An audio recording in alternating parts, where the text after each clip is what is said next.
शक्तिशाली अमृत वेला बनाने के लिए सारे दिन में भिन्न भिन्न रूप धारण करो। स्मृति में रखने के 5 स्वरूप। पहला, अमृत वेले आंख खुलते ही स्मृति में आए, मैं बच्चा हूँ। योग के पश्चात अपने आप को तैयार करके स्मृति में लाओ, मैं गॉडली स्टूडेंट हूँ, पढ़ाई करनी है। तीसरा, मैं रूहानी यात्री हूँ। चौथा, मैं योद्धा हूँ। पांचवा, मैं ईश्वरीय व खुदाई खिदमतगार हूँ। यह 5 स्वरूप स्मृति में रहे। सारे दिन में ये 5 स्वरूप हमारी स्मृति में रहे। आज बाप दादा के 3 मुख्य रूप है तो सर्व संबंध, फिर भी 3 संबंध मुख्य है ना।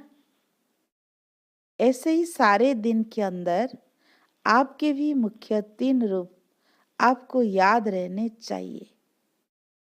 जैसे बाल अवस्था, युवा अवस्था और वृद्ध अवस्था होती है, फिर मृत्यु होती है।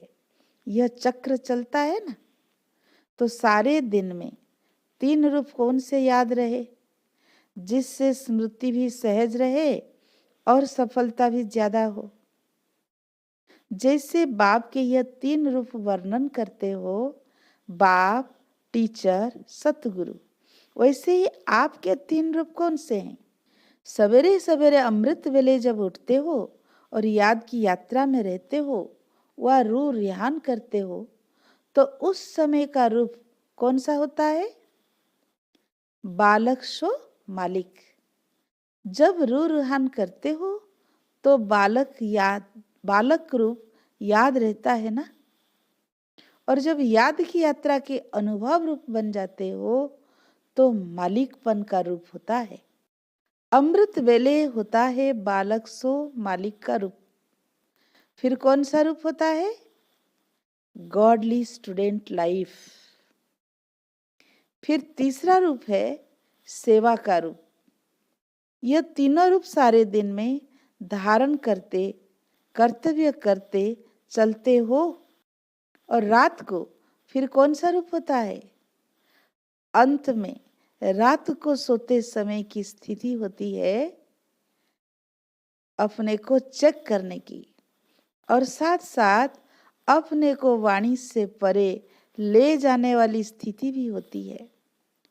उस स्थिति में स्थित हो, एक दिन को समाप्त करते हो, फिर दूसरा दिन शुरू होता है।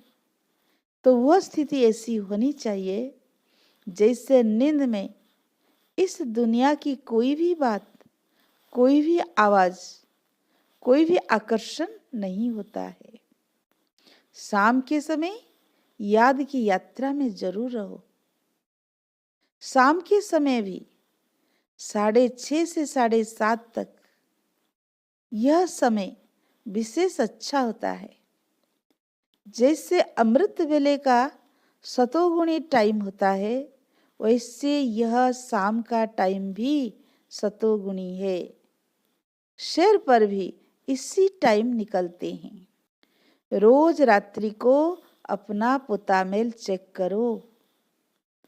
आप लोग अमृत वेले से लेकर रात्रि तक प्रैक्टिकल, मन, वाणी व कर्म तीनों का एक लेख व लेखा लिखते हो।